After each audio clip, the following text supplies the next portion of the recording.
7, 6, 5, 4, 3, 2, 1. You'll never have the sacred stone. Otis, you crazy mother.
Alrighty. See, when you still on the phone, man. I'm trying to make sure it gets shared on Facebook and stuff, you know, by my 15 followers, you know. Hey, y'all. Welcome back to Talk Startup for our second episode of Talk Startup. As you know, it's a spinoff of the Startup Life podcast and the Startup Life radio show. Now, I have to start saying that now. Absolutely. Big time. Okay. Am I still a podcaster or am I a radio host? I mean, you can be both. I guess I can be both, but I'm having a hard time, juggling, right, between the two, right? Like, so if you go to like a networking event now, you're just like, I mean, you could just be like, I'm a media guru. I mean, that's what you're supposed to do, isn't it? All right. So basically, on Talk Startup, once again, just kind of reset. Basically, we take a few business topics that we see out in the world, in the stratosphere of entrepreneurship, or whatever the case may be. My microphone was muted the whole time. I've been using your microphone the whole time. Okay. You should be able to hear me now. Good thing my microphone and camera are awesome. So. Fair enough. That's, that's also the luxury of your microphone not having a mute button. So that's neither here nor there. Anyway, Talk Startup is where we take business.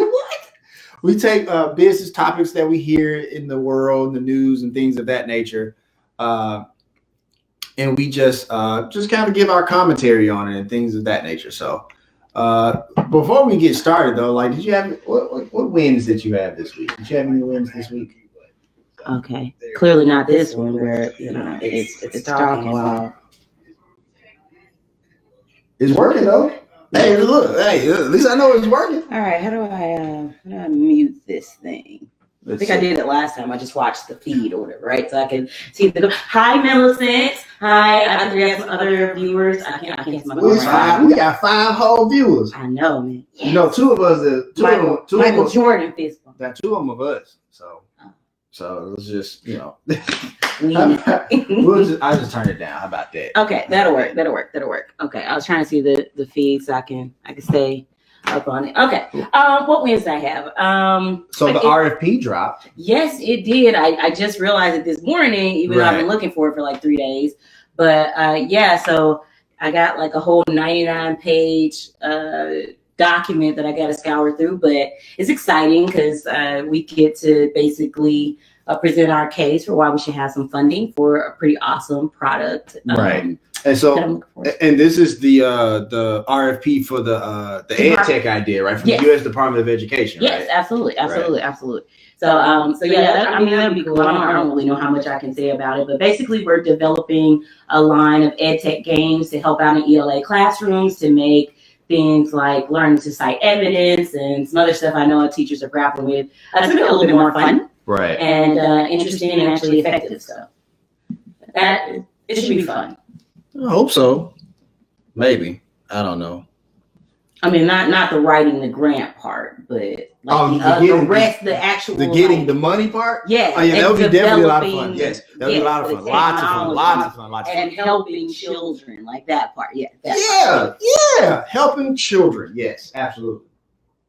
Now, you know I love the kids. Don't be like that. It's National Mentor Month. You know I love the kids. Absolutely. All right. That's right. And I know you got a lot of events lined up this month because, the 2019 Memphis Grizzlies Mentor of the Year over here. You have to hand off I guess you had to hand off the title, the torch to somebody else this year. I guess so. I don't think there's a formal process for that, but I mean, but yes, that was last year. So this year they'll crown a new Mentor of the Year. So I gotta hang on to my fleeting power, I guess. So, but anyway. As you've gotten involved in this life working with kids, you realize there's fleeting power and not as much like accolades or anything as you might think. But absolutely. But it's rewarding, to always work with kids and to see the effect and the impact you can have on other people, right? All right, for sure. And it's always fun. I learned just as much from them, which I know is cliche. I learned just as much from them. It's cliche. Things are cliche because they're true. That is very true. Kids can teach you so much. That's true. Like, at the very least, it's a good way to stay up on like the language right now, like what what the kids are saying. What the kids are saying. You didn't sound 1,000 there. Well, it's all right. I've accepted that I'm old. Fair enough. Anyway, hey Sandra. And Sandra Lachey Nash is on. Hi. She had her Defining Dopeness podcast. Define Dopeness podcast? Dopeness Define podcast. My bad. Right. I'm gonna get the branding right. We got it right. Now, she had an excellent episode last night with Dr. Jerry, the life coach and stuff like that. So that's pretty cool. But anyway, let's go ahead and get into some topics, right? Because the first thing we need to do, we actually have a sponsor for this episode. Oh, yes. Like, how dope is that? We gotta make sure we shout out the sponsor. So hold on, where my little script at? Because we gotta make sure we pay our bills around here. Okay, make sure you. And so as you can see, as you can see in the bottom left-hand corner, we have our sponsor for this segment, ShareKit. ShareKit is a tool for digital marketing managers to customize link previews on platforms like Facebook, Twitter, and LinkedIn. Because the thing is, I guess Facebook took away the option of like having those really nice looking previews and stuff like that. So now you gotta like throw a picture up there and the little ugly looking links. Ugly long novel long links and stuff like that. Right. And it's always like random characters and numbers and stuff too. And it's like, as a content developer, right? It's like I've done a lot of work to get this graphic and whatever business writing I'm kind of doing to get it out there, make it appealing. And it's like you want all aspects of it to be really easy for people to access, but also to remember in case they can't access it at that point. So having a really short, nice, beautiful link, that you can customize. ShareKit allows you to customize that link on the social media platform as well. Right, so that it actually makes sense and it's even a part of your brand.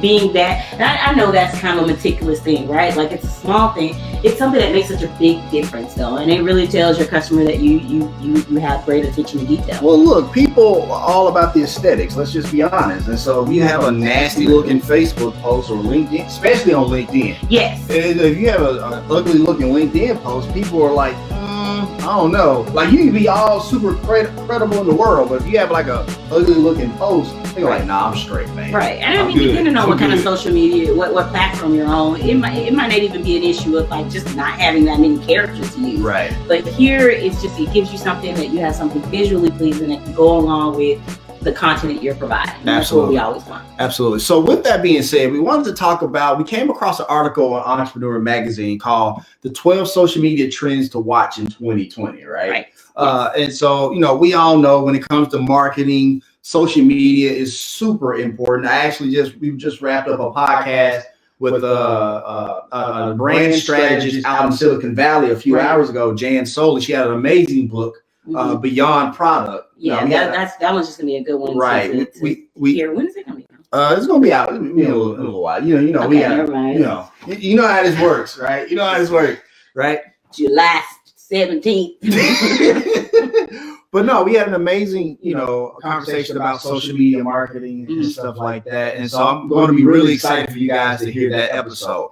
But we want to kind of dive in to see what some of these trends are for 2020. So let's scroll up a little bit here. Want to thank my guy, Deep Patel, for this amazing article as well. I've never met him, but I mean, he wrote this article. So, trying to keep up with those journalistic standards by, citing people and stuff like that. That's fair. It's not taking people ideas. But what I did notice was interesting to me is that how many of them are developed with sort of like mindset and mental health in mind, So I'm gonna let you get to it. Gotcha. Right? So the first one is, let's see, we have the death of the like button on Instagram. I thought this one was interesting because it was talking about how from a mental health aspect, like people looking at other people's likes and stuff like that can kind of bring you down and make you feel self-conscious about yourself and stuff like that. So he's predicting the death of the like button on Instagram. What do you think about that?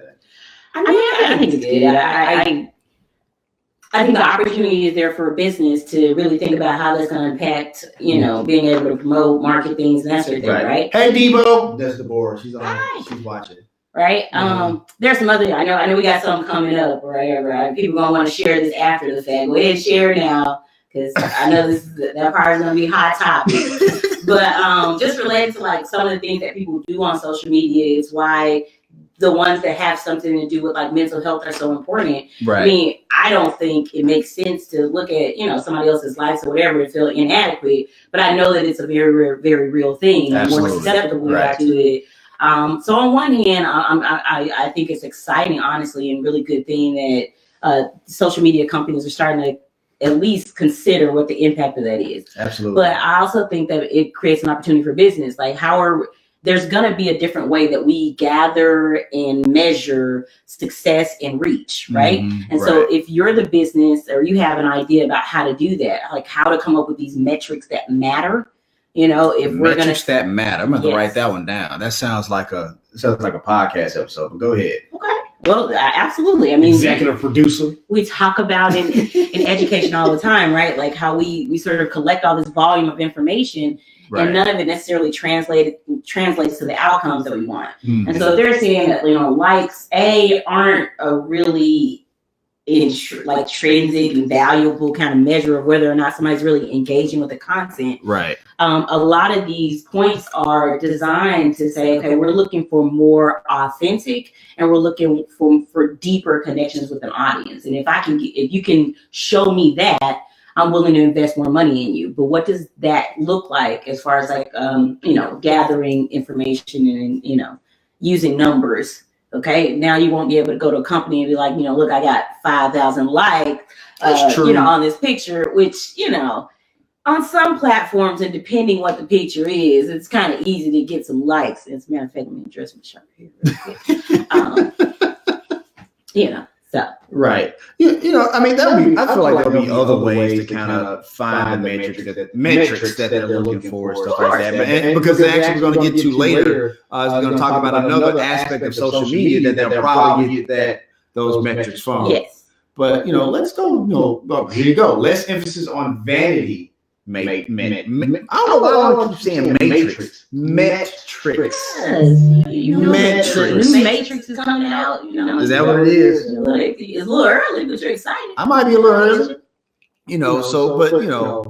Number 3 is a big one though. Okay. I've always we had the episode, right? Video story content is king, right? So and part of this, I think, is great because how you like to tell that story about why you got started on the podcast and all that. But the actual story goes, that, you know, I talked to him about how people are just very visual people. That's true. And so right now, the strongest elements of storytelling are about like visual storytelling. Right. So pairing sort of this narrative with, you know, with something that's like engaging, stimulating, whatever visually. Right. So that one makes sense to me. It's just content is so important, but people want it consumable where it's easy to see and it's, you know. Right. No, that's very true. And I've talked to Ina Esco, who has been ordained the podcast queen of Memphis. Okay. By John Bess or whatever. So if we have a coronation or something, is that like you and her? Y'all don't have crowns and sashes? I don't know. I don't. Which it's well deserved. How you? I don't believe in crowning myself, man. You know, okay. But, and I feel like I haven't earned that title. We talked about it, right? Okay. You know, but anyway. Well, you know, you're the pod father, so you can have a cane or something. Oh God, I don't even accept that one either. But anyway, but no, like, you know, I was talking to Ina on her episode, the Verbally Effective Podcast. You can listen on that on all platforms, by the way. Mm-hmm. But we were talking about how content is king, and that's why she named that episode with me on it. Content is king, because it's so important, because people are starving for content, right? You know, we were talking about at the radio station how like there's radio stations around the country who are looking for new voices, and they're going to podcasters to try to fill that void. And you're starting to see radio stations like a iHeartMedia and stuff like that actually invest in podcasting and actually, like, you know, pick up podcasters, you know, like a certain KWAM deal with a certain podcaster that you may know as well. On Tuesdays mornings at 8 a.m. Right. You know, KWAM.com.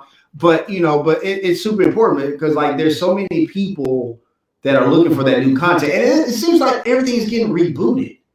You know what I mean? It's like I think what you're probably witnessing to a large part is like it's like a transition, or it sounds like when it like I have to date myself, okay? Okay, we had VHS tape. The brick-like features. The brick-like features. That's what my sister called it, a brick-like feature. Yeah, we asked her what a VHS tape. She's like, you mean like that? It's like a brick-like feature. I should have threw out the house.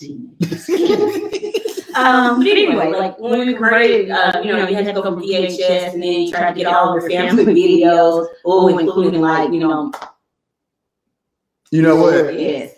All right, you got real quick. There's a video of Dominic like dancing to Too Legit to Quit. It is hilarious. It's hilarious. I hate that. I feel like somebody who is an expert in VHS or whatever, VHS science, if that's a thing. I feel like they can. If you have somebody, tag them in this episode down at the bottom in the comments, whatever it is. If you know somebody who's good with digital content, we have a treasure, okay? A treasure that needs to be preserved for all posterity. Like it is. I mean, it's hilarious. Okay, if you can find me that person, I will let you watch the video. You'll be a part of our private screen. Okay, it is hilarious. First of all, anyway, I could have rugged the Too Legit to Quit, and I was not slick. He did a spin. As some people were saying, I was not slick. I was getting it. Nah, I wasn't no slick getting it. I was getting it. Okay. And then you notice we're only talking about him. Like, for a second. Hello, Yolanda Sharp. How are you? YC Sharp checking in. Apparently, my cousin Millicent started laughing at the whole whatever. Because she probably knows video on top. I don't know if she knows it or not, though. I don't know if she's seen it or not, though. Okay, well, it's hilarious. But because it wasn't just me, it was me and Kay too, by the way. But it really wasn't Kay though, because you don't be like her that. out of the way. Don't be like that. Don't be like that. Don't be like that. Don't be like that. Don't be like that. He's like, this is my time. But so anyway, but it's sort of like the conversion from like VHS to like DVD or whatever, right? Or I don't know, flash drive or something in between there, I guess. But ultimately, DVD. We're really transferring learning and knowledge and information, right? That's true, right? And from like let's be honest, how many of us have time to curl up with a book anymore? And so really this is just the way we consume information. That's true. And it's highly visual. It's way less just like strictly auditory, or at least it has to like appeal to a lot of different senses. Right, so, for sure. That's just ultimately just where we are. It says that video will make up 82% of all internet traffic in 2020. It makes sense. I mean, it just really does. It really does. So if you're out there, you have a company, one of the things people shouldn't shy away from, and why that point is so big, is that even if you have a company where you do something, taking time to just do a how-to, it just establishes you as an expert. That's true. The truth is, if I don't want to do something and I was willing to pay you for it anyway, I'm probably still going to do that. But watching your video not only allows me to talk to you and to negotiate from a position of like knowledge, right? As opposed to fear and I don't really know what I'm paying for. Just having content, how-tos I know are really, really great. Any kind of content where you're sharing about your philosophy or what you do at your company, it's just going to be great media, a great way to engage with an audience. And content marketing and influencer marketing is on the rise. Me and Jill was just talking about that, like I said, a few hours ago in her book. So no, you're very right on the hitting the nail on the what's the saying? Just hitting the nail. Yeah, you know what I mean. Yeah, I feel like you were mixing the coffin. I probably was. I might have was. It's fine.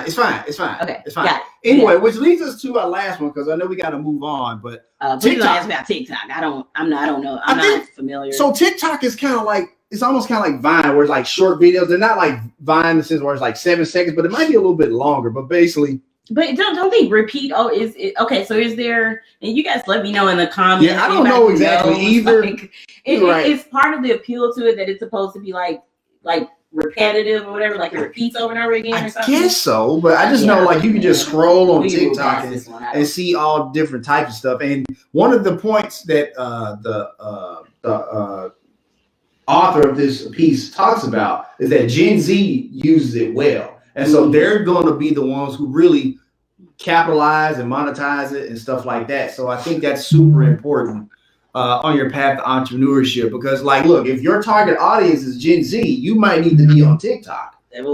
So, I would definitely encourage you to check that out if you're a video content maker or your whatever product or something that you have caters to Gen Z for sure. For sure. So it's a great article. Once again, it was by Deep Patel. Yeah, Deep Patel Entrepreneur Magazine. Great article for 2020. I'm going to have to tag him in this post. That way, say that we appreciate him. I think Millicent saw the video. She said Dominic was dancing in his socks. She might have seen it. She might have seen that video. Anyway. And she knows it was hilarious. And that Kevelina was barely in. It was a piece of art. Okay. So obviously, we all know who this is. It's Young Jock. Right? Meet me in the trap. It's going down. Don't sue me. Don't take our stuff down. I'm sorry. You got to do that disclaimer. I do not. Right. I don't think that works, though. It doesn't. I don't think that works.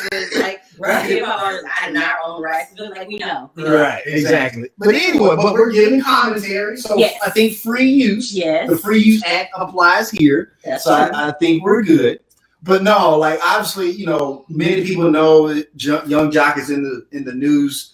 Recently for being part of a ride sharing app. He was doing some ride sharing for a company called Pull Up, right? You have Uber, you have Lyft, and now you have Pull Up, I guess, whatever. But anyway, somebody was in the back seat, and I'm, I guess Kenda wanna, I cannot comment on this one because like I sleep on a rock, dude. Like not. I'm gonna let you set it up. Gotcha. Anyway, so basically, Young Jock, he picks somebody up, and somebody's like, kind of basically notices him, and it's like, yeah, that's me, whatever the case may be. He's like, oh, you kind of fell off, didn't it?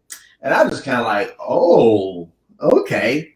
So Kenda has been kind of rearing to kind of get into this. So, ma'am, the floor is yours to do that. See, but I don't know. I said I want a New Year's resolution. Not gonna curse on this one. Hold on for a second. We got to go back real quick. We got to reset because we want to give the sponsor a quick hit. Hold on for a second, because I'm messing up. That's right. So once again, this segment was brought to you by ShareKit, the social media trends of 2020. I'll just read my little ad here. Where is it? After Facebook removed the ability to modify link previews last year, a lot of social media managers have resorted to using image posts. A link in the description. Instead, however, click-through rates are down 82% lower than when using an image post versus a native link preview. So if you're missing out on a lot of links when you're sharing content, ShareKit brings back the ability to craft a perfect link preview. This is because you get to customize your link without getting IT involved. With ShareKit, digital marketing managers can customize link previews on platforms like Facebook, Twitter, and LinkedIn. Check out ShareKit at sharekit.io for higher click-through rates and cleaner posts. Yeah, that's going to be really, really valuable. Like I said, as a content creator, you want to have something in there that you can slide in there. It looks nice. It's going to fit with your brand and into the content that you're saying very easily. Perfect. You guys check that out. Absolutely. Now, to Young Jock. Go for it. I guess, look, my problem with this is a couple of things. For one thing, it's not just the person like made these comments. It's not like Young Jock took this public, like, hey, this dude's, in my car trying to clown me. Right. If you got on social media and we're filming this interaction or whatever, right. And it's like, to me, and this is just for me, instead of just making him look bad, you made yourself look like not right. Okay, I got it. Almost, man. First sponsored episode. Woo! All right. So first of all, and this is Talk Startup. So right. Ultimately, I do want to bring it back to like what we can learn as entrepreneurs and things like this. Absolutely. For one thing, I never let anybody who has never stepped into the arena comment on my performance. Right. Because your opinion is not valuable to me.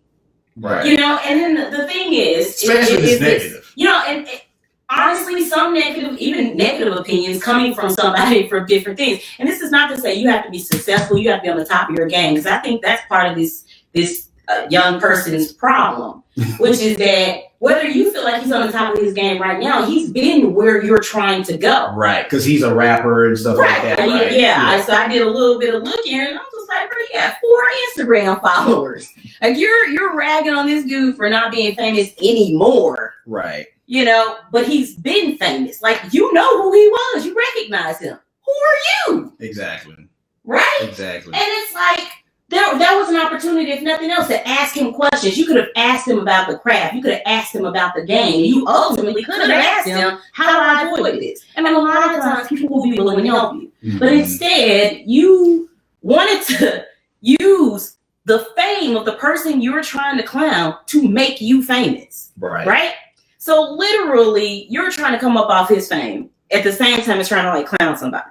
And so it bothers me, and I liked how Young Jock responded to it. Mm-hmm. It's like, bro, you're out here trying to like make fun of me for having multiple streams of income. Because if I'm not mistaken, you still like Love and Hip Hop Atlanta. I believe in it. I mean, we don't watch it. But I don't knock anybody who watch it, right? But we don't watch it, but I think he is on. I think it's called Love and Hip Hop Atlanta. I believe. Okay. If you're watching and you're more familiar with, let us know. I don't say it's accurate. Right. But regardless of the fact, if he's doing it, he's making money. He's not robbing anybody. He's not hurting anybody. And a lot of times, the great thing about those things, and and I'm just being honest, and there's a lot of small businesses, hopefully they're out there. I mean, we got lots of viewers. Right. But if you're in a small business or you're thinking about a small business, you gotta not let that fear of criticism really stop you. Or you have to not let, we were just talking about this article, and a lot of times, now people are talking about how a lot of people are not hitting their strides until their late 30s, early 40s, mid to life. Exactly. And so if we let the narrative of social media, and I know we've just been talking about this,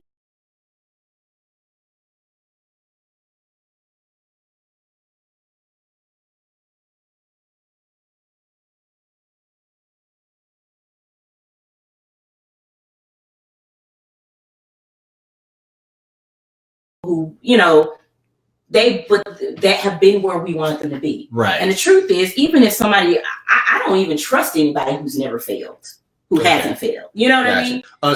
Sandra Nash said, yes, he is on Love and Hip Hop in Atlanta, and he's an investor. Okay. So ultimately, and that's the hilarious part. I'm not gonna get into it. I know that's not the segment about it, but we can talk about money, like really talk about money. And that guy literally, I don't know Young Jock's life, but for all I know, he literally could be a millionaire. Right. Because what that young man who took the video doesn't understand, there's a difference between like you could be cash poor. Like That's I can have true. a lot of assets, exactly. right? That That's are tied true. up into stuff. That's a wealth of people stuff right there. Exactly. That everybody understands. You know, so that's you're trying to clown right people for stuff Right. because you don't understand money. Right. So if all I needed, like, you know what, I got an investment that's gonna mature in 3 weeks. I'm gonna Uber or Lyft or what's the name of the app? Pull up. Okay, I'm gonna pull up then. Hey, LD is watching and stuff like that. He said we got a little echo, but he loving the great conversation. Hey man, we still trying to figure out the technical difficulties. We ain't Spielberg and nobody like that. But I appreciate that feedback, LD. I need to know that for sure. I do appreciate that. And probably I don't feel like the mics might be overlapping. It might be. Yeah. It might be. But yeah, like I don't like that. It's been bothering me all morning since I read it. You know, just going through the article in detail. But I like how he responded to it. And honestly, the way he responded to it to me suggests that what I'm saying is probably true. Gotcha. Like he might understand. And I know I have a lot of stuff in the fire, so it doesn't bother me what people say. Right. And so ultimately, the part that I guess does bother me is how many people let haters and people like that, or the fear of that, right, stand in the way. It's what really causes us. If you really just dig down deep inside, a lot of times the reason why we have ideas, we have dreams, and we have hopes, and we sit on them is because if I step out there and I fall on my face, it's going to always be that like. The kid on Bart sitting there, there's always gonna be that Nelson character, right? Right. But it's like you revisit Nelson 15 years later, and it's like, right, what is he doing? What is he doing in his life? What has he done? Nothing. That's true. And so you can't let people, you know, who aren't even on the road dictate where you go, where you're driving. I'm gonna try the microphone this way, see if it works. See if we kind of get rid of that echo, whatever case may be. But no, you're absolutely right. This story reminds me of the actor Gregory Owens from the Cosby Show, okay, right, when they were trying to shame him because of his job and stuff like that, right, at the grocery store. You know what? I think a lot of people don't understand that, like, not everybody, like, after a while, it reminded me of my time at the bank. Mm-hmm. Let me explain. So when I used to work at the bank, before I was a personal banker, I was a teller, right? Mm-hmm. And people used to ask all the time, you don't get ever tempted with all that money around? And it's one of those things where it's like, first of all, it's a job.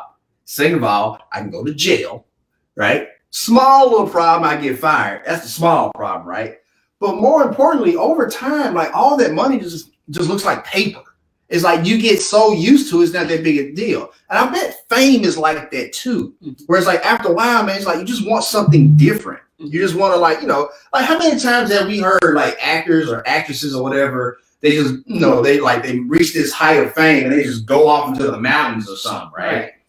That's the one thing. I know you don't like him, King Joffrey from Game of Thrones, right? The actor that played, you know. I don't like him on the show. That's what I'm saying, on the show, like, right? It's literally the only time I ever seen a child get killed, like, in a cinematic universe. It was like,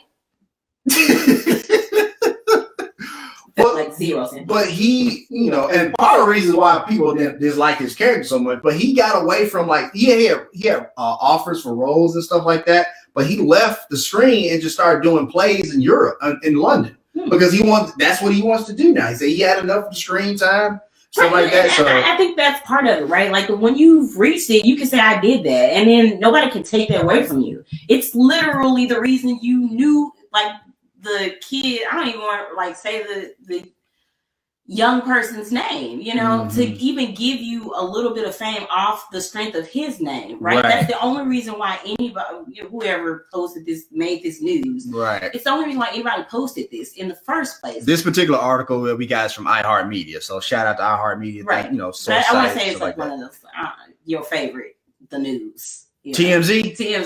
I don't think it was TMZ, but it's like something like that, right? I think I seen his response video was on TMZ. Okay, well, that makes sense because they're an astronaut, but I want to say it's like I don't know.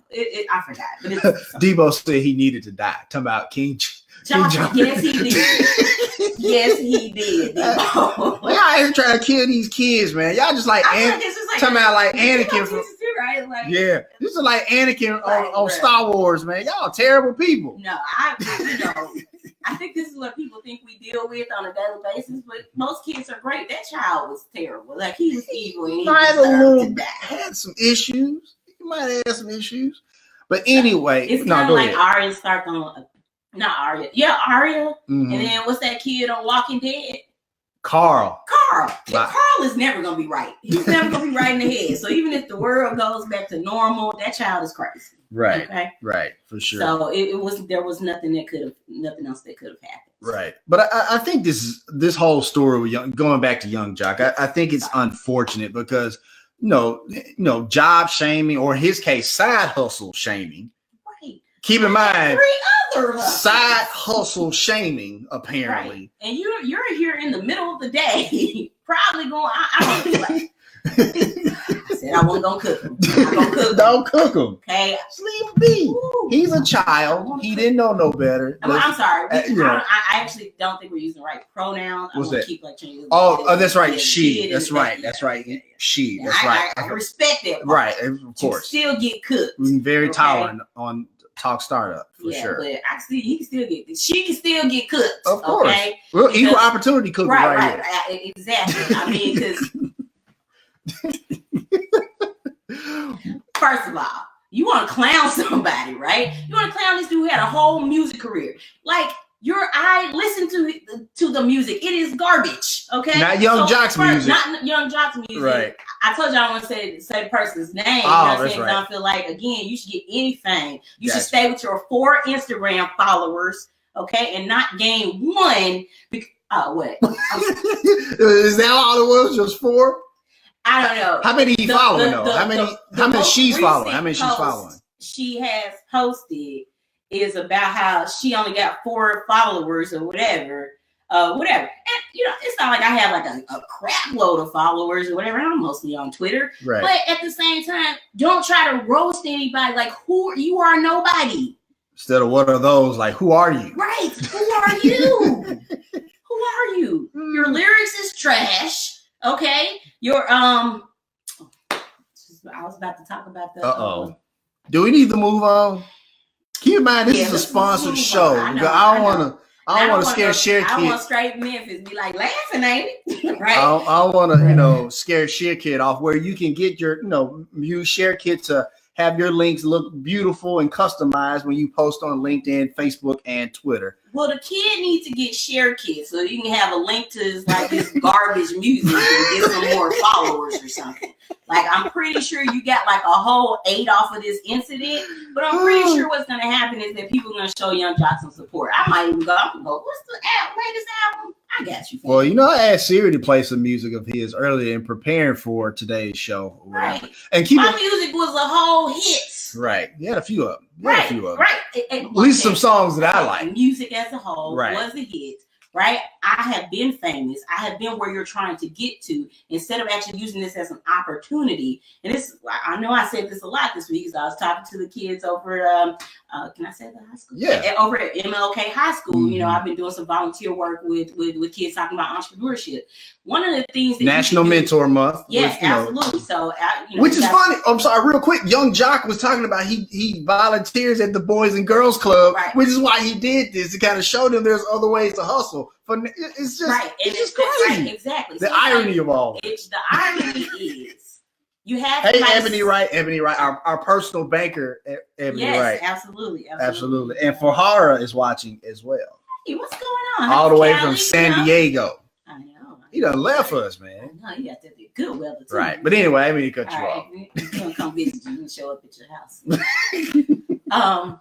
But yeah, just like, to me, the saddest thing about this was the fact that you had somebody who could have been a mentor literally sitting right in front of you. Right. You had an opportunity to learn something, even regardless of where you perceive that person to be. Right. And then the other part of it is perception. He also said, I meet people. So even if he was just riding around, like, what I would have heard from I think people who are entrepreneurial, they hear things differently, right? That's true. Like whenever, like That's people, very true. be talking to me, not only am I interested, but I'm hearing it differently than other people. I'm not just passively receiving information.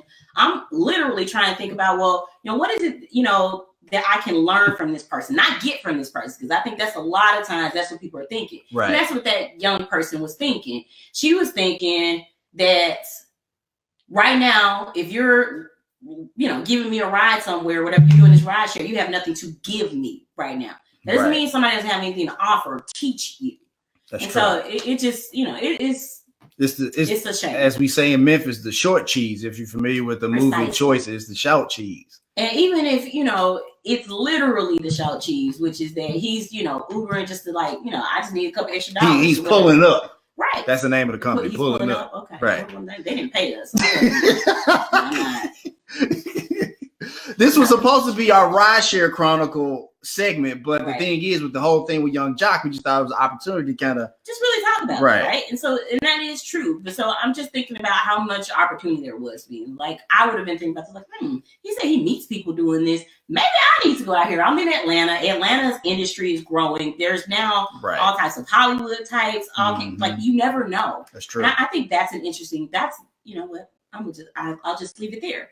You never know who you're talking to. You never know. Or what they can offer you. It doesn't mean what they can give you right now or anything like that. But if you always have an opportunity, there's some way you can grow from every encounter. And I'm learning this, from a sense of like a networking standpoint and that sort of thing. That the part of it was always uncomfortable to me is like this idea that you have to go out here and I'm trying to give out my business card and I'm trying to get something right now. I'm trying to get a meeting, whatever. But it's like the part about being a learner, and being a lifelong learner, that part speaks to me. And I think everybody can do that. And we can all be better about that. And, just don't be out here clowning people. Right. When your music is garbage. All right. So moving right along, because, we can't be on here too long. We got a 7-year-old to pick up. It's Target Fridays. You don't want that face. It's Target Fridays. I know. Our other sponsor for today, click that affiliate link there in the show notes. If you listen to the pod. Oh, I'm sorry. My bad. Expect more, pay less. I was going to say it. Okay. All right. Everybody, I want you guys to know, every Friday we go to Target as sort of a gift or an incentive for our daughter.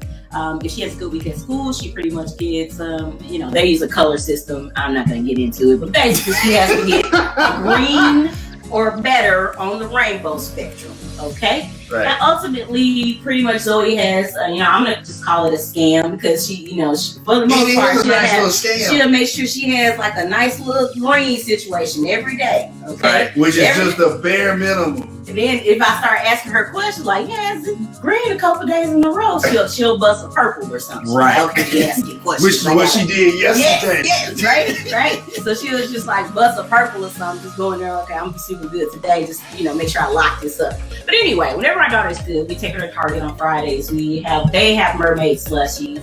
I find other treats. So, I'm trying to do keto, so they just eat. They just sit there with the slushies in my face. They look so delicious. They're colorful, beautiful. But they have other snacks over there too, in case you're like me, and you're trying to make the keto thing happen. All right.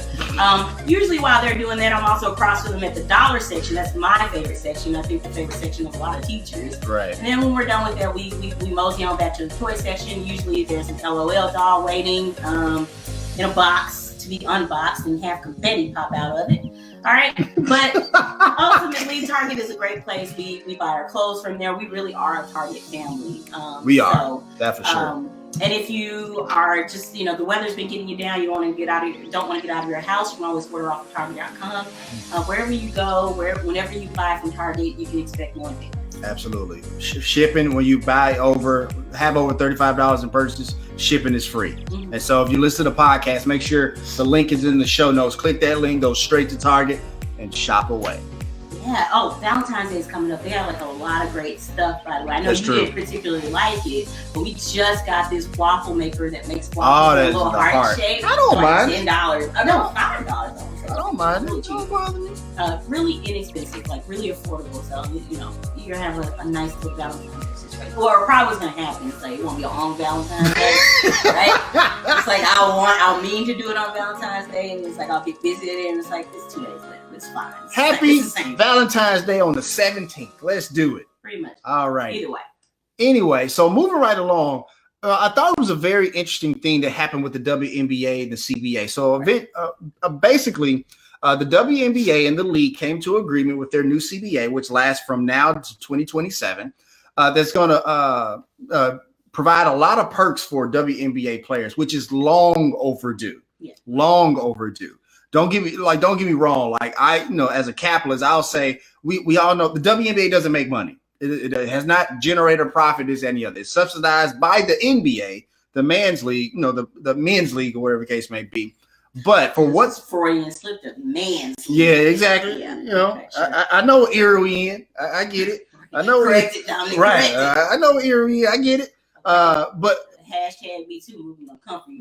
Look, I mean no harm at all. But anyway, it was long overdue that they got that. The incentive bump, the salary bump, and some other stuff. So what was your take on it? Because part of the thing I thought was really, really cool about it was precisely this idea that, from a capitalist perspective, and I would argue a lot of times from a male perspective, it's kind of like you're going to go into a negotiation with, the mindset that I'm just going to withhold as much as possible. Mm-hmm. So I really like the idea that I think the commissioner of the WNBA came out and was speaking about how she has experience as an athlete and really could come to the negotiating table with like a sense of empathy and like understanding where they're coming from. So not just like trying to withhold or whatever, right, but trying to actually make the player experience to be able to do this.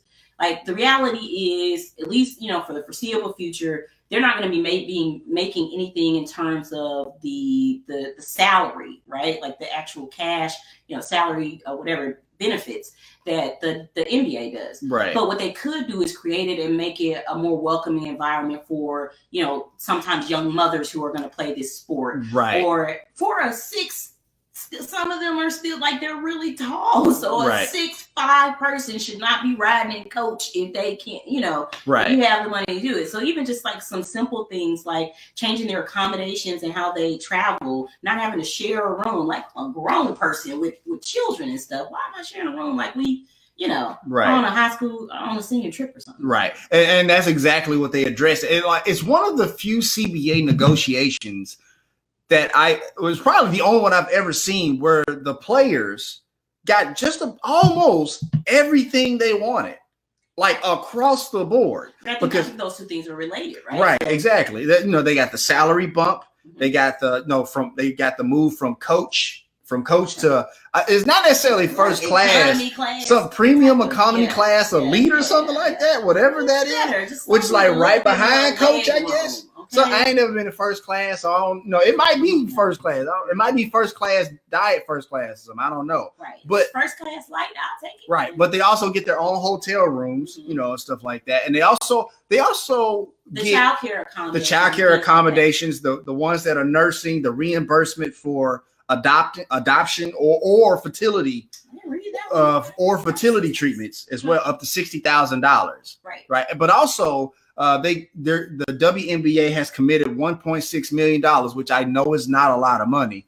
They're going to allocate that for more marketing of its top players. Yes, and I don't know if this was related or included in that. I know they also set aside money or funds for these competitions they're going to do. Mm-hmm. And so I like that idea. The in-season. Right. Yeah. So it's probably part of the marketing that they want to do, but it also sends a strong signal that these women have something to offer. They're cool. They are fun to watch. Right. If you really do like basketball, then they're just really fun to watch. Absolutely. And I think people are starting to know to understand that.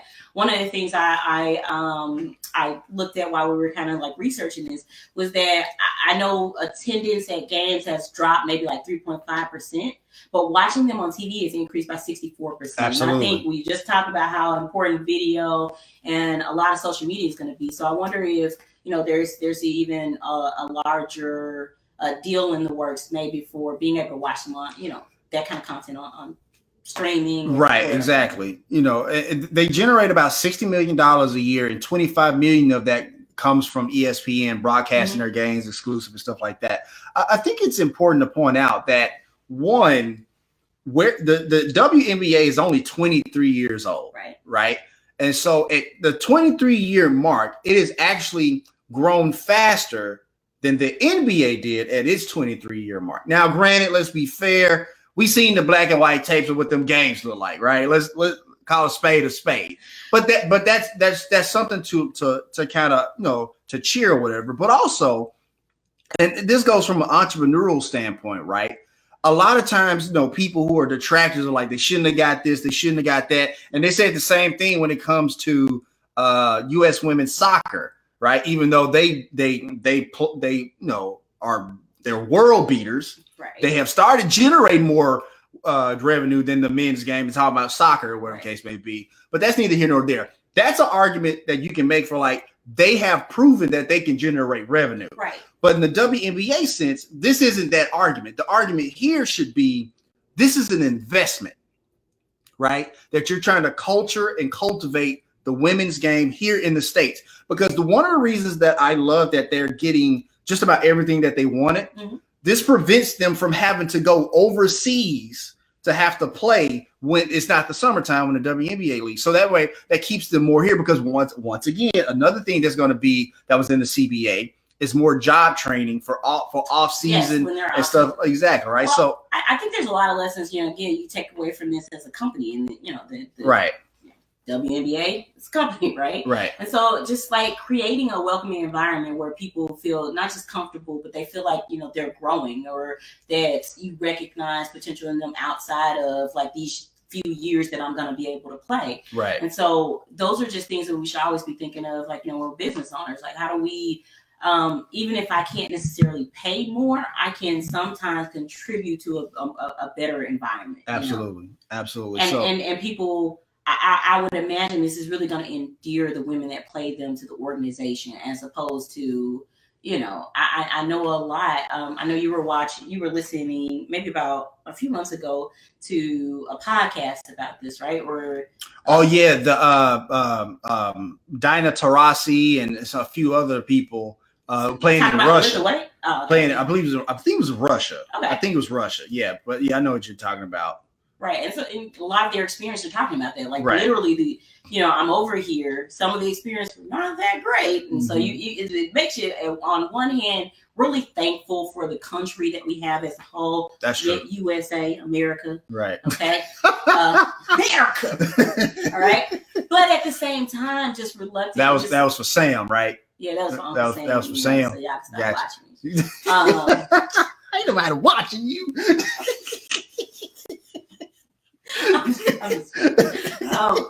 But really, and I have the same experience. Going overseas, it's like you really do. You notice like the advantages that you have, and you can see it from a different perspective. Because a lot of things we take for granted, they're just not in place. Right. But at the same time, you would take for granted in a country with such opportunity that there'd be more opportunity for women that are this talented. You know what I mean?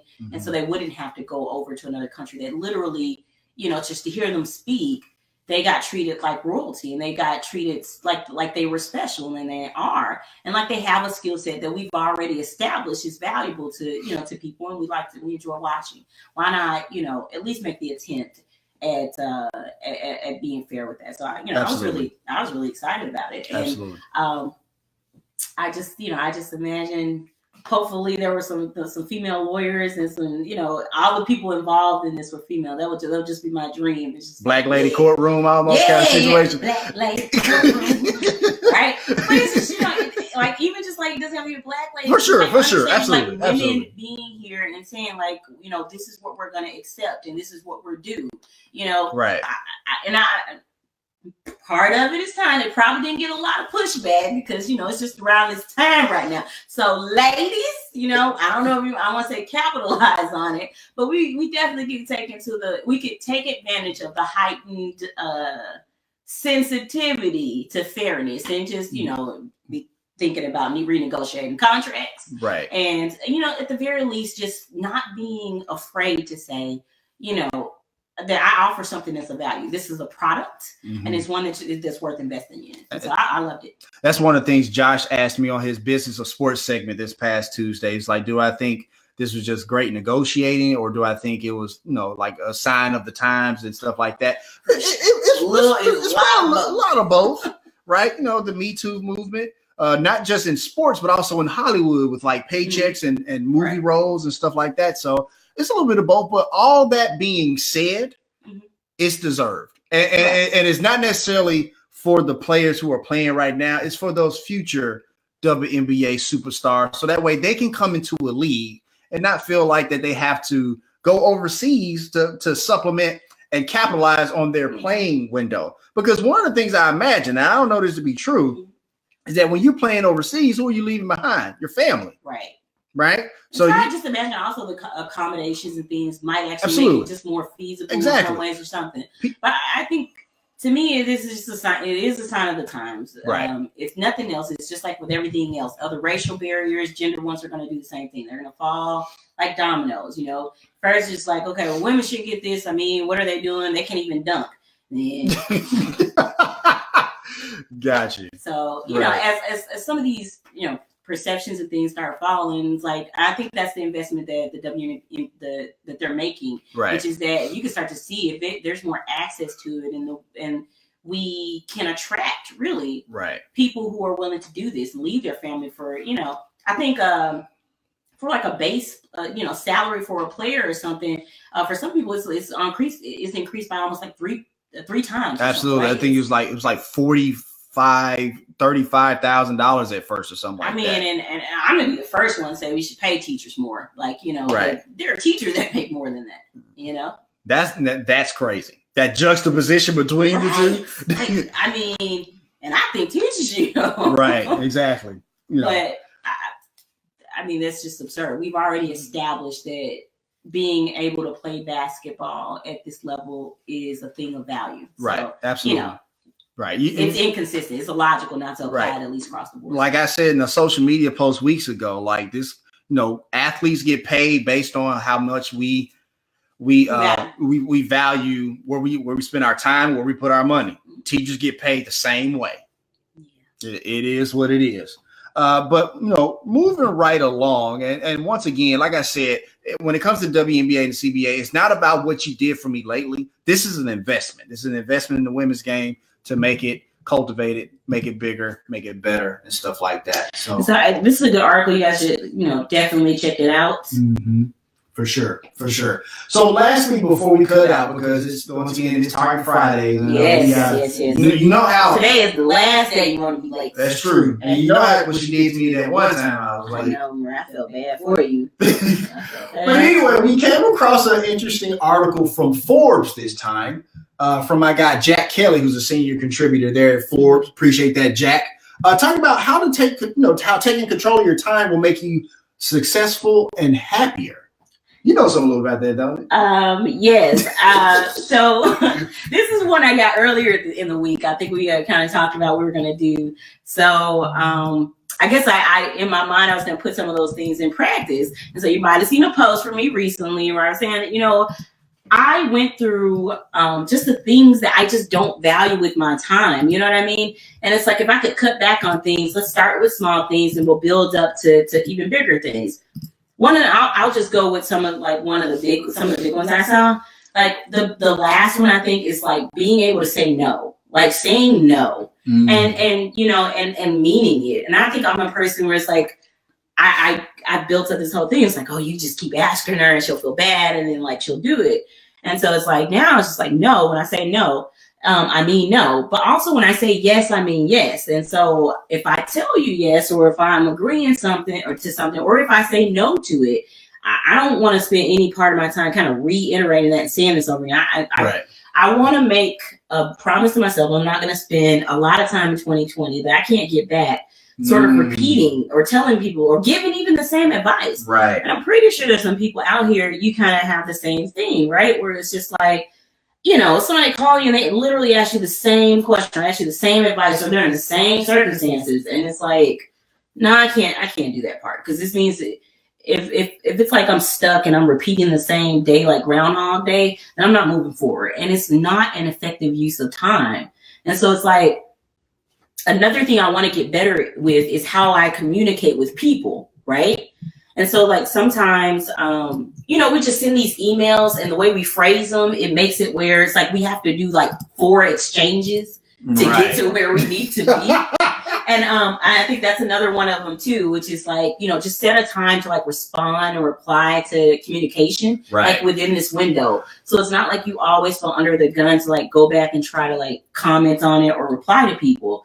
But part of it, I think too, is just like when you reply to people, I'm trying to get better about like, hey, instead of just like, hey, you want to get together for lunch? Sure. And then the person has to come back, what time is it? And then it's like this time, right? And this is like, no. Somebody's like, do you want to get together for lunch? All right, I have Saturday, such at this time, and this time. Right. Let me know which one works for you. Right. And then we're done. Right. So you give me one more thing, it's like that one, thumbs up, and we're done. Right. I'm out. Right. And it's not about like not wanting to interact with somebody.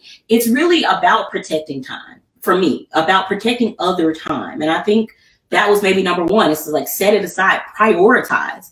If I know this time with my family is going to be really important and I don't want to be done by then I'm sorry, I don't have time to listen to it. Right. I do. I love you.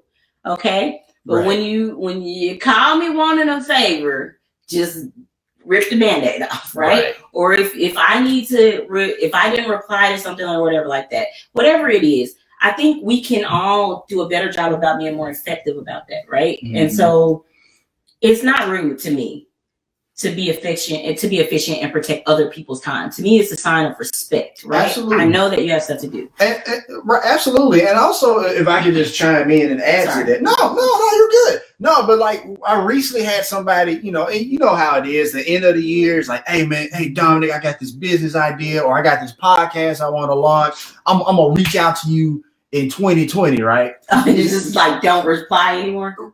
No, like I'll reply like, all right, I got this time. I got a busy schedule, but like let me block off some time. Give me about a day. Let me block off some time. That's your window. He's like, all right, cool.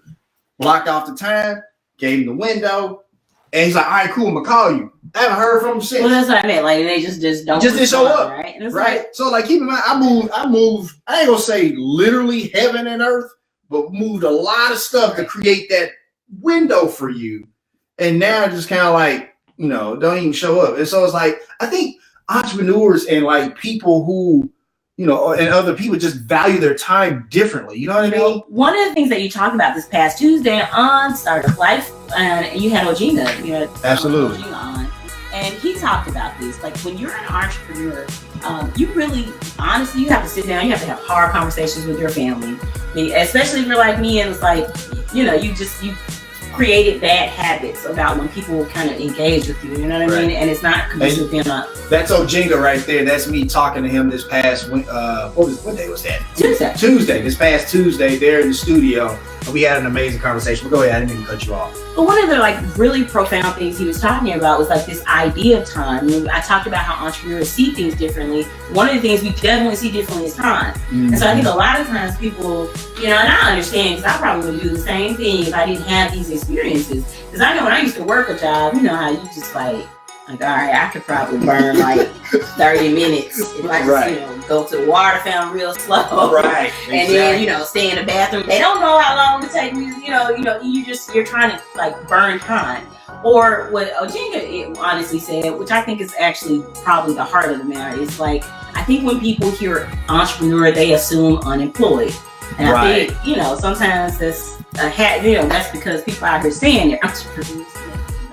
But we shouldn't assume those things. Like coaches, like you were talking about too. About he was talking about coaches, right?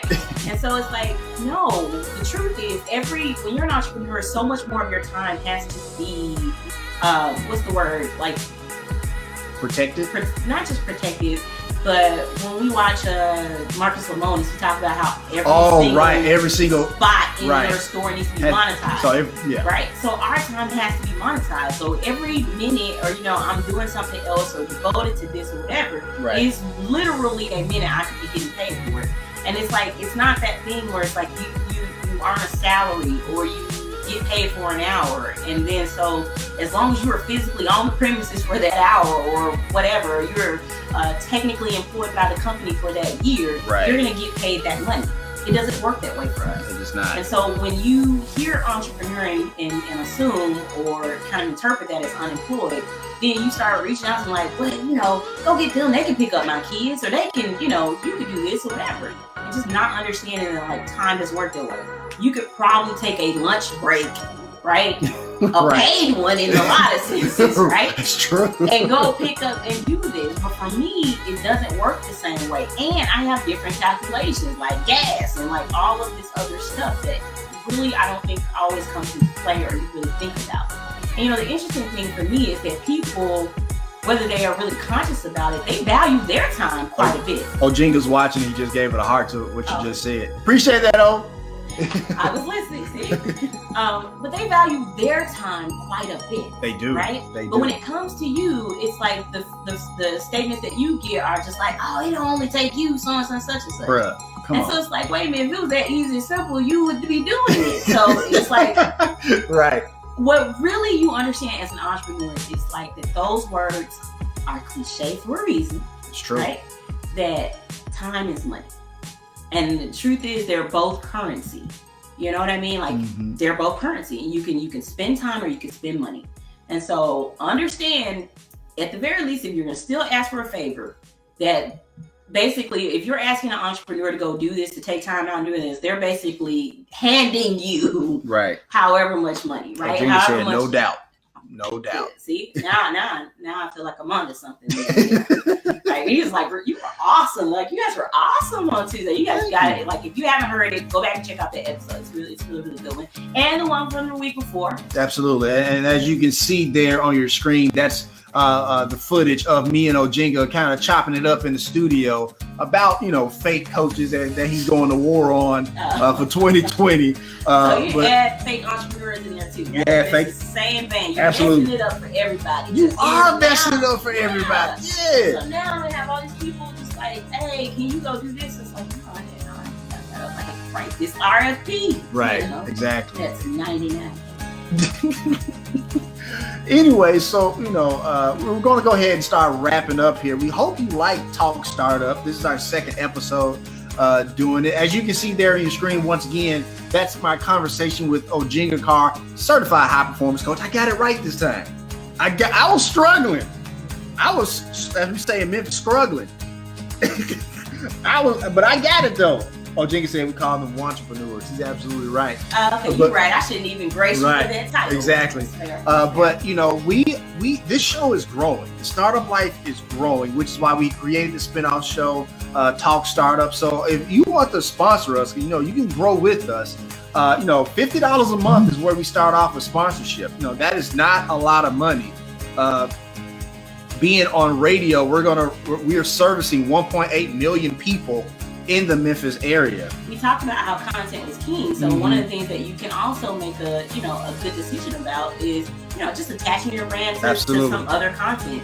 And I have to probably biased because I'm a producer here, but happen to think ours is really, really good content. There's some really big names that you could attach yourself to. Absolutely. And all of our brands will grow together and be synonymous with respectability, integrity.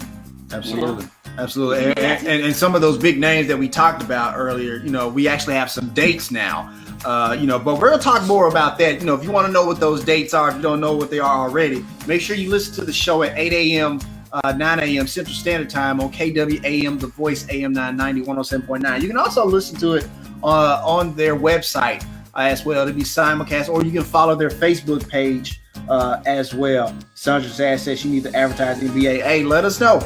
Let us know what we can do for sure. But we're going to go ahead and wrap up. Once again, we had Ojinga Carr on the show, on the radio show Tuesday. I had a great conversation with Jill Soley earlier today. Last week on the podcast, on the radio show, we had Husnia. I forgot her first name. Faiza Husnia, you know, celebrity makeup artists and stuff like that. And I was gonna help you. I got it. More second. Look, man, I've been screwing up names for a second. But Blake Michelle Morgan, out in I have people out in the Bay love the startup life. Yeah. People in San Francisco in the Valley. You know what it is, right? What it is? You know what it is? What right? is it? For horror. That's what it is. It's for horror. Out there, like, Ray, I got you so right. You so right. Appreciate that, Bob. But now people in California are loving the startup life, and so we want you to love it too. So if you want to grow with us, like I said, we got some big names. We got Mark Randolph of Netflix coming on the show. We got Tom Golisano, Paychecks. 2 billionaires, Kenda. 2 billionaires coming on the show. You see the ladder situation. Exactly. Then we got a chairman of an airline. 2 billionaires and a chairman of an airline. Who else doing that, Kenda? I'm just saying. And we also... Nobody's doing it better. You know what I mean? Like, let's put it that way. And also on top of that, we talked to my good friend of Harlem Capital Partners this past week. His podcast episode just released as well. Vast amount of content, great content, super valuable, super humble dude, super hard worker. Loved his content, loved his value. It was a very good episode. My guy Terrence and Temperar Wilson, he listened to the episode. He's like, bruh, like this is $10 million content right here. Right. It's, you know what, this is why I'm glad. Like I try to be involved on the front end. I'm glad I'm not involved in posts or anything like that. Right? So then when it comes out, I can actually listen as a listener and get all the nuggets. Right. For sure. So. But once again, if you want to advertise on the Startup Life, make sure you hit us up on our Facebook page. Make sure you hit us up on via email, Dominic@AskOurSolutions.com. Once again, packages only start $50 a month. To have the reach that we have, to have the guests that we have, that's a pretty good deal. That's a pretty good deal as well. So we're gonna go ahead and let you go. It's 3:14 Central Standard Time. So we gotta get on in this car line situation for Target Fridays. But as always, we want to leave you with our moment of